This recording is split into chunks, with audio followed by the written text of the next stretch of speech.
So I also wanted to ask you about, because there was I know you've got the artwork, you've got your image, Yeah. and noticeably, and people have mentioned, it feels like a return to debut James Bay. What do you make of that? And I'm going to go with visually and sonically. Oh, visually and sonically. Okay, that's fair. Although I suppose I would say I know that I've not made the same record as the first album. But let me. It's very easy for me to be only in the more intricate details of the process in my head. Everybody else isn't there. They're taking things sort of on face value, on first listen. Um, my second record, my intention was for the music to be pretty busy.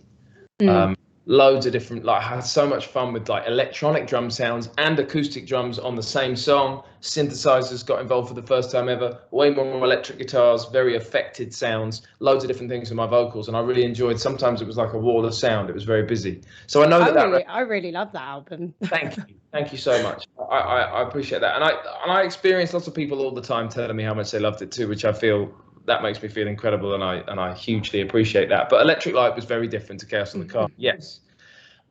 This one, Leap, I certainly hear it as a different record. Of course, the songs are completely different. They were never going to be the same. So I know that I haven't made the same album. I know that I'm always looking to push a boundary. We heard that and we saw that on Electric Light. I cut my hair. I stopped wearing the hat. I made a very It's sort the of sequence too. I mean, bring it on. There was this Gucci top that I just felt like Michael Jackson in Rock With You, and that was it.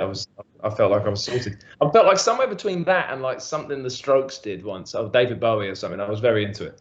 And I still am, but I try to evolve as much as I can, and I try to push boundaries, and I certainly did that, like I'm saying, on my second record. But on this record, I know one thing that is different for me is just the directness of the lyrics. It's all the lyrics is my biggest evolution at this point, and I had to sort of tap into a deeper kind of level degree of vulnerability, which was a bit frightening to do, because to sort of bear all and be a little bit more, or if not a lot more, vulnerable in what I make, it's not always the most comfortable experience. But I think I embraced, with the whole message behind the title Leap, I think I embraced the concept of facing fears to conquer them. I don't know that I ever felt that comfortable talking about having had tough times emotionally, mentally, and I didn't know how to say that in a song, but I worked out a way on this album to say that by finding in each sort of example, each tale, each story, finding a silver lining kind of moment.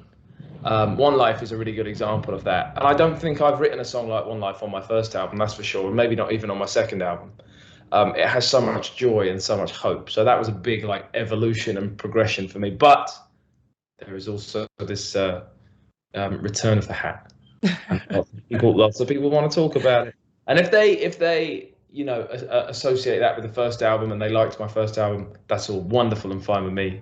I feel comfortable wearing it. I feel like myself, but I also find many moments now when I'm touring, when I'm out talking to people and stuff, to not be wearing it as well, so as not to overkill it.